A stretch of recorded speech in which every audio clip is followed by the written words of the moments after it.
Siapa sangka, gua terkaya di dunia berada di Kabupaten Muna, Sulawesi Tenggara. Adalah di desa Liangkabori. Kompleks gua yang dijadikan cagar budaya sejak tahun 1930 oleh Belanda. Di kawasan inilah terdapat beberapa gua yang masing-masing memiliki lukisan berbeda. Semua menceritakan pola hidup penghuni di zamannya.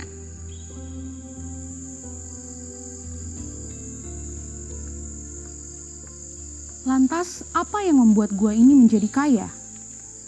Bukan karena gua ini memiliki harta karun di dalamnya, melainkan tulisan atau lukisan yang berada di dalam gua inilah yang membuat gua ini menjadi sangat unik.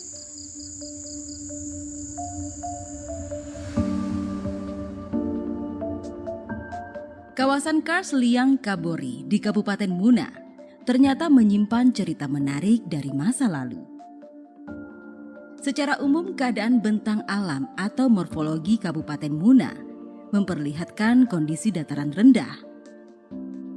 Gugusan pegunungan kapur yang membentang dari utara ke selatan merupakan hasil pengangkatan pada kala tersier yang dicirikan dengan ditemukannya beberapa jenis binatang laut, menara Kars, dan pengikisan gelombang laut pada batu gamping tersebut. Selain kita bisa menikmati pemandangan Gunung Kars di tempat ini, di antara gunung-gunung Kars di kawasan, terdapat gua dan curug yang menyimpan jejak peradaban manusia masa lampau yang berumur ratusan, bahkan ribuan tahun yang lalu. Secara geografis, ini kan ya kalau berdasarkan ilmu geologinya ya, ilmu geologis itu menyebut bahwa ini hasil pengangkatan untuk sebuah kawasan Kars. Nah, sebelumnya barangkali saya perlu jelaskan, kawasan Kars di Kabor ini cukup unik sebetulnya bagi saya. Kenapa? Karena ternyata dia berbeda dengan kawasan Kars yang kita tahu kayak di Sulawesi Selatan. Di Sulawesi Selatan itu kawasan Karsnya berupa pegunungan, memanjang. Nah, ternyata di kawasan Kars di Kabori ini dia bentuknya kubah. Jadi kubah atau Kars, menara. Jadi bukit-bukit Kars itu berdiri sendiri. Jadi misalnya kayak ini Liangmitandono. Dia ini bukit Kars tersendiri, terpisah dengan Liangkabori di sebelahnya. Di situ uniknya sebetulnya. Kawasan Liangkabori merupakan bagian dari gugusan Kars di sisi timur Pulau Muna. Secara administrasi merupakan bagian dari wilayah Desa Liangkabori, Kecamatan Lohia, Kabupaten Muna. Jaraknya sekitar 15 km dari Raha, ibu kota Kabupaten Muna. Karakteristik alam yang khas dengan Gunung Karsnya menyimpan kekayaan warisan budaya. Jejak peninggalan masa lampau dapat berupa melalui gambar-gambar gua dapat kita temui di sini. Nah, kalau di kawasan Liangkabori itu dominan kita temukan gambar atau lukisan dinding. Jadi seperti di belakang saya ini Liangmitandono. Dan di sebelahnya lagi ada Liangkabori. Itu yang paling dikenal di kita, di masyarakat kita. Cukup banyak gambar hewan, gambar manusia, dan ada gambar yang lain seperti gambar matahari, gambar perahu.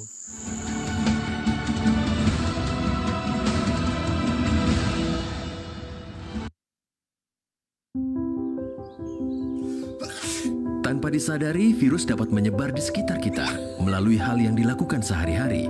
Virus tersebut dapat menular secara berantai, mulai dari satu orang ke orang yang lain, lalu ke orang lainnya lagi, hingga dapat menular ke banyak orang. Kita dapat mencegah penyebaran virus. Tutup hidung dan mulut ketika batuk atau bersin. Buang tisu bekas pakai ke tempat sampah tertutup. Cuci tangan pakai sabun sesering mungkin. Semakin banyak yang mencegah, semakin banyak yang terlindungi. Dipersembahkan oleh Halo semuanya, aku Modi, maskot TV Digital Indonesia. Aku akan membantu semua orang menuju migrasi TV digital. Di mana? Di siarandigital.id dan call center 159. Ayo semuanya, Dukung migrasi TV digital. Bersih gambarnya, jernih suaranya, dan canggih teknologinya.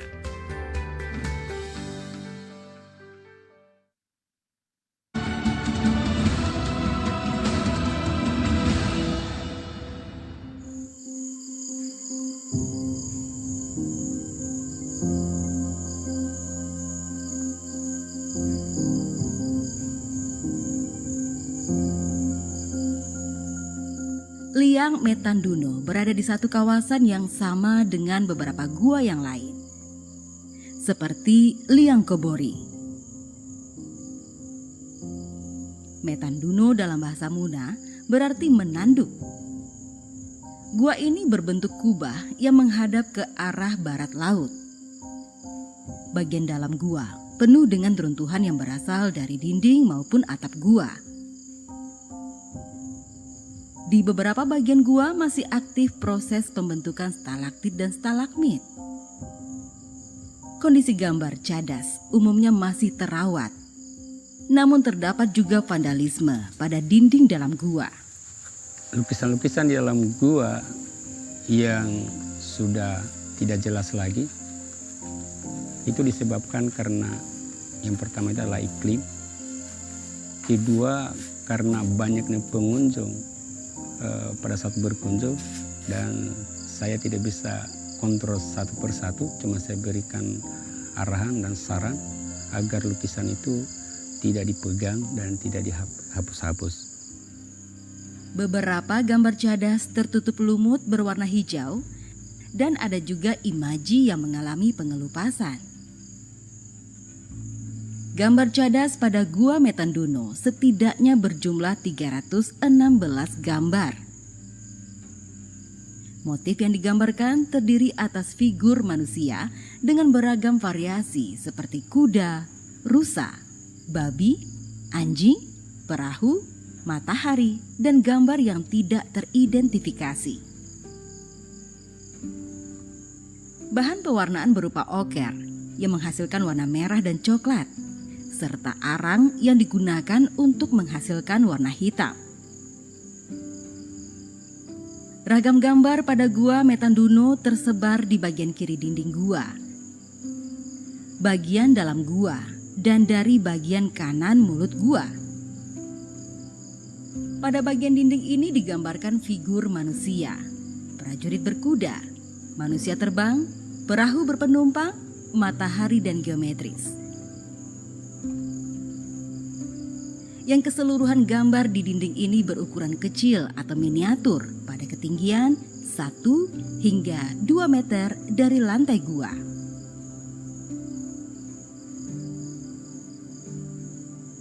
Pada bagian dalam gua, gambar umumnya berukuran miniatur yang didominasi oleh figur manusia dengan beragam penggambaran.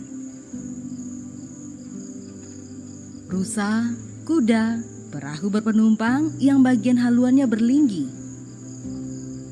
Matahari, gambar tangan dan tidak teridentifikasi. Motif utama yang digambarkan di bagian dalamnya itu gambar kuda atau sapi. Berukuran besar, menghadap ke arah kanan dan superposisi dengan gambar perahu di bagian kaki belakang. Di bagian kiri dan kanan, motif utama digambarkan perahu berpenumpang lebih dengan 1 orang.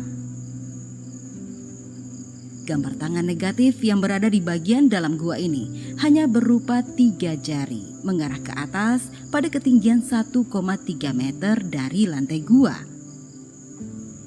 Sedangkan pada bagian dinding kanan umumnya digambarkan adegan pemburuan rusa dan babi oleh manusia dengan menunggangi kuda yang membawa anjing.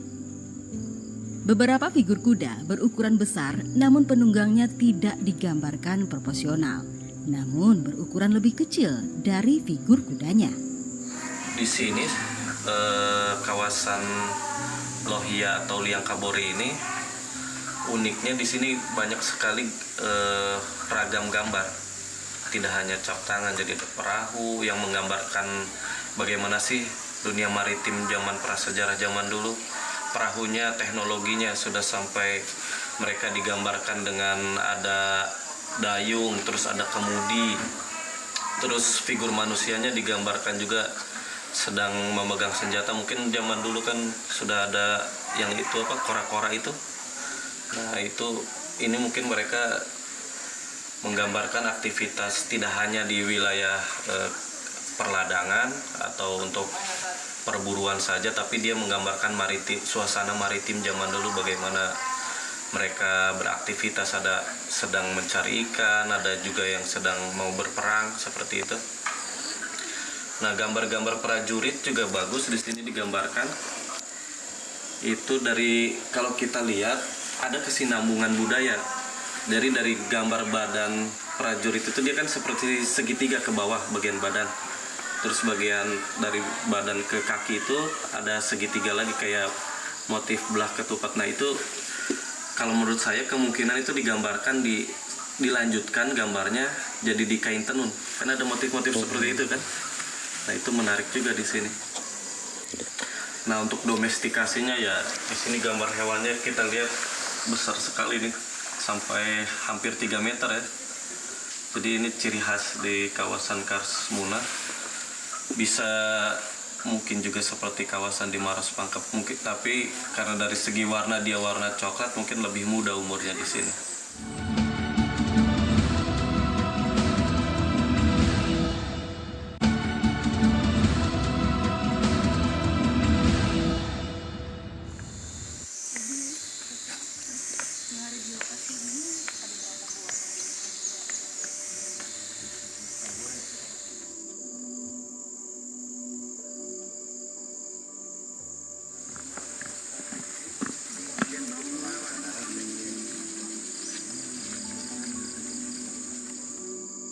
Gua Liang Kobori diduga sebagai lokasi hunian utama. Di dalamnya menyimpan 160 lebih lukisan. Pola gambarnya menunjukkan adanya kemajuan cara hidup manusia purba.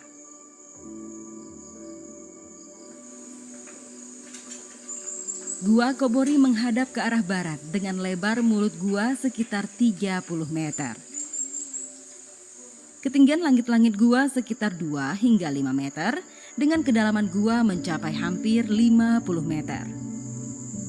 Berdasarkan pemetaan gua, diketahui bahwa luas gua mencapai 354,1 meter persegi.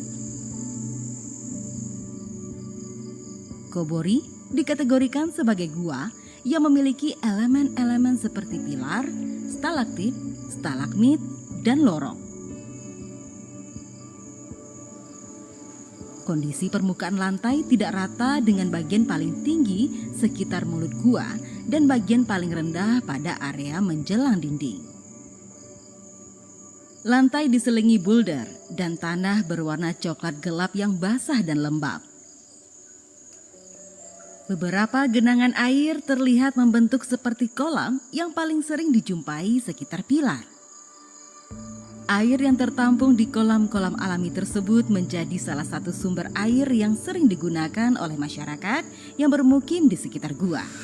Jadi biasanya kita ketemu situs itu kita lihat dulu posisinya. Biasanya kita ngambil dari kiri ke kanan, biar konsisten di semua gua.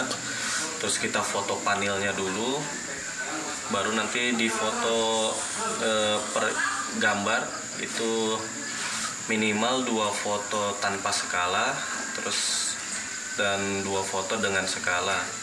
Setelah itu kita input ke data form seperti ini. Ada isian Excel-nya nanti, jenisnya apa, terus ketinggiannya, ukuran panjang lebar, gambarnya, terus nanti skala warnanya. Jadi kita menggunakan skala warna dari Griffith University. Itu ada yang warna coklat, merah, hitam, di situ sudah jelas.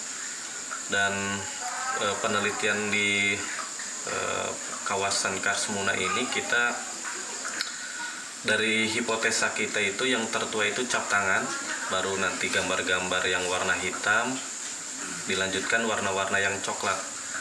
Jadi mungkin yang warna cap tangan itu lebih dulu digambarkan di kawasan Kars Muna ini. baru gambar perahu, gambar binatang-binatang yang besar, terus gambar prajurit, seperti itu.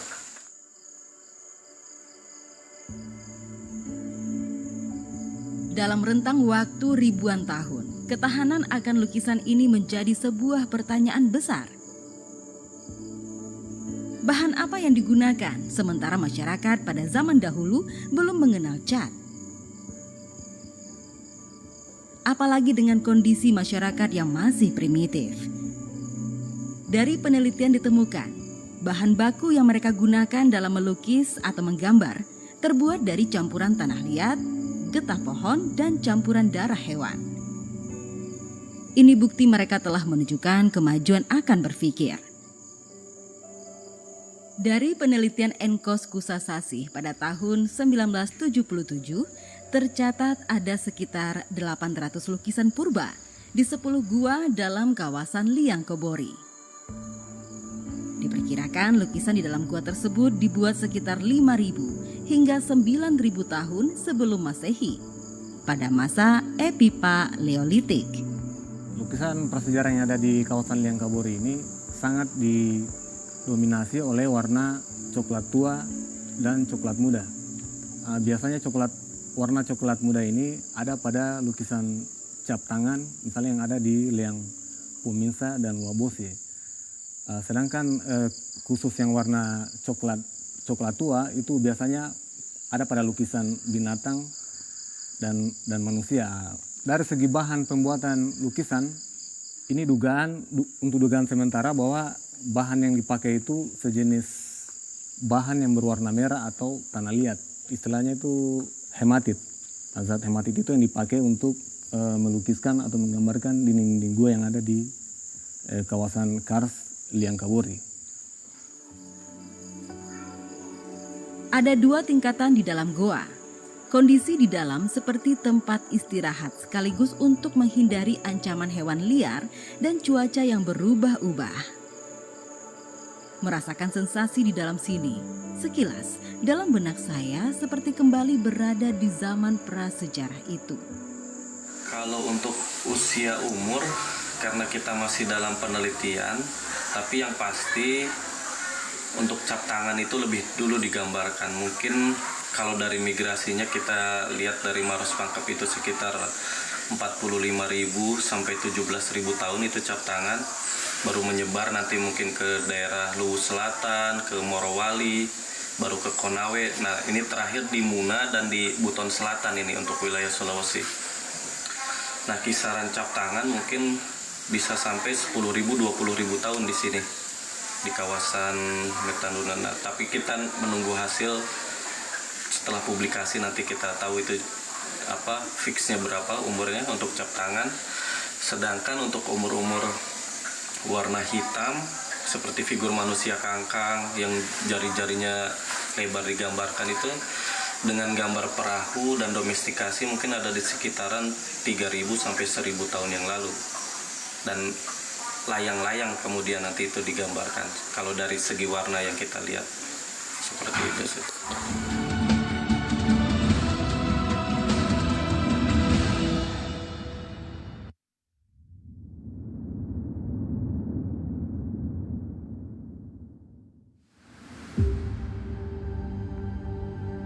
Indonesia.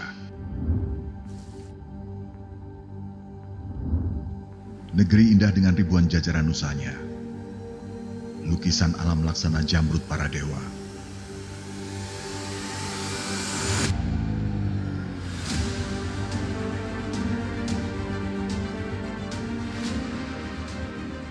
Sabang adalah jendela pembukanya. Dan Merauke adalah batas timur dalam bentangan garis khatulistiwa.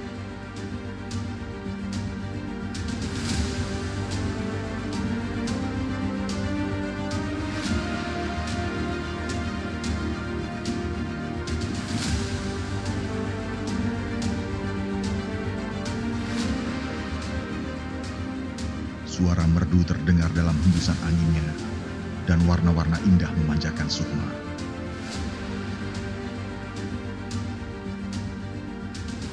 Hamparan gunung, danau yang membiru, hingga samudra luas tak bertepi adalah manik-manik para bidadari.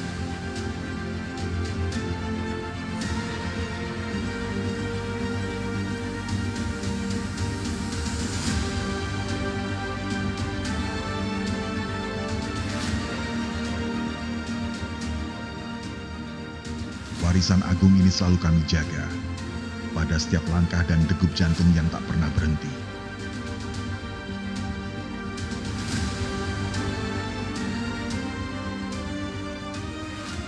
Untukmu Indonesia, kami persembahkan jiwa raga ini.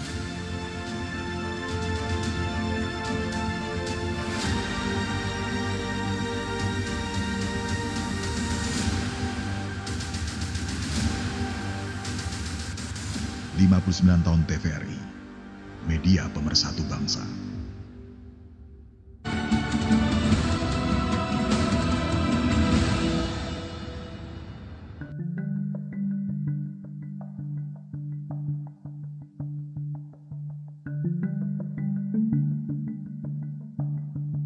Masih menelusuri goa. Kali ini tak tanggung-tanggung lokasinya berada di puncak bukit setinggi 80 meter dengan kemiringan hampir 90 derajat.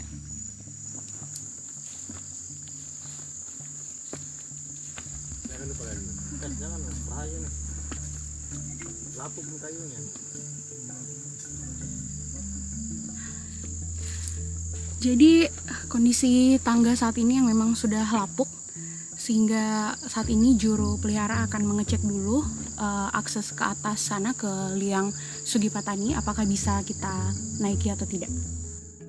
Namanya adalah Gua Sugipatani. Gua ini berukuran kecil dan berlokasi terpencil, tetapi dari terjal dan kecilnya gua ini ada sebuah temuan di dalamnya yang bisa membalikkan sejarah tentang sebuah budaya akan tradisi masyarakat Kabupaten Muna hingga mendunia.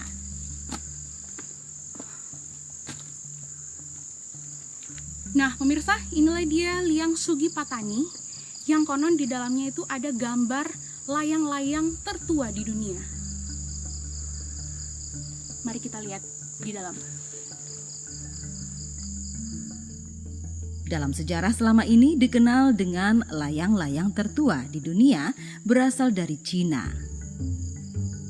Akan tetapi berdasarkan hasil penelitian ilmuwan Jerman bernama Wolfgang Beck pada tahun 1997 mengenai lukisan layang-layang di Gua Sugipatani memunculkan spekulasi lain. Memang pada zaman dahulu itu ya manusia purba itu kenapa dia membuat layang-layang? Karena memang dia pada saat itu kan dia lagi menjaga kebun ya, kemudian karena dulu mungkin belum ada permainan, sehingga permainan yang sangat bagus untuk pada saat itu yaitu bermain layang-layang gitu. Ya, jadi ya setelah itu juga mereka gambarkan di dinding-dinding gua, tepatnya di Gua Sugipatani ini. Dan alhamdulillah juga artinya masyarakat yang ada di Kabupaten Muna itu memang mengikuti atau mewarisi permainan layang-layang itu. Sehingga sekarang juga dia terkenal skala internasional karena memang di Pulau Muna itu ada terkenal dengan layang-layang Kakati Kolopenya. Dan itu karena adanya gambar yang ada di Gua Sugipatani ini. Gambar cadas di liang Sugipatani punya cerita sendiri. Gua ini tengah memancarkan pesonanya. Berbagai lukisan purba atau ancient rock art menggelitik kesadaran baru. Budaya layang-layang dunia lahir pertama kali di sini, di Sulawesi. Layang-layang ini, jadi ini satu bagian, ini gambar orang. Ini dia semacam tali yang menghubungkan layang-layang ini sehingga dia bisa ada layangan di atas diterbangkan. dan juga ada gambar manusia di bawahnya. Wow, luar biasa sekali ya Pak. Dugaan bahwa layang-layang pertama kali di dunia ada di Gua Sugipatani bukan tanpa dasar. Analisa sejarah mengenai coretan cadas memperkirakan masa pembuatan layang-layang adalah pada masa Epipaleolitik atau periode Mesolitik. Sekitar 9.000 hingga 4.000 tahun sebelum Masehi. Ini berarti orang Muna telah mengenal dan bermain layang-layang jauh sebelum bangsa Tiongkok yang selama ini dikenal sebagai tempat layang-layang berasal pada masa 2700 tahun sebelum Masehi. Kita harapkan ya dari penelitian kita bersinergi dengan pemerintah setempat bahwa kelestarian situs gambar cadas itu sangat penting. Ini bisa jadi sarana edukasi ke anak-anak sekolah, bisa berkunjung ke sini melihat gambar-gambar nenek moyang mereka di sini, dan juga kita harapkan setiap pengunjung itu menjaga perilakunya, tidak langsung pegang gambar karena itu akan merusak, tidak merokok juga di dalam gua seperti itu, dan menjaga suhu tubuh. Kalau kita baru masuk ke dalam gua itu harus kita tidak boleh berkeringat seperti itu. Di situs-situs ini yang menjadi kendala atau hambatan kepada pengunjung, yaitu yang pertama adalah persoalan akses jalan yang tidak mendukung. Kemudian yang kedua, tangga-tangga yang ada di Gua Sugi Patani sudah rusak besar. Jadi ini barangkali perlu perhatian dari pemerintah. Sejarah adalah aset yang berharga. Membuang sejarah itu bagaikan membuang hasil-hasil penelitian berharga yang telah diteliti di masa lalu.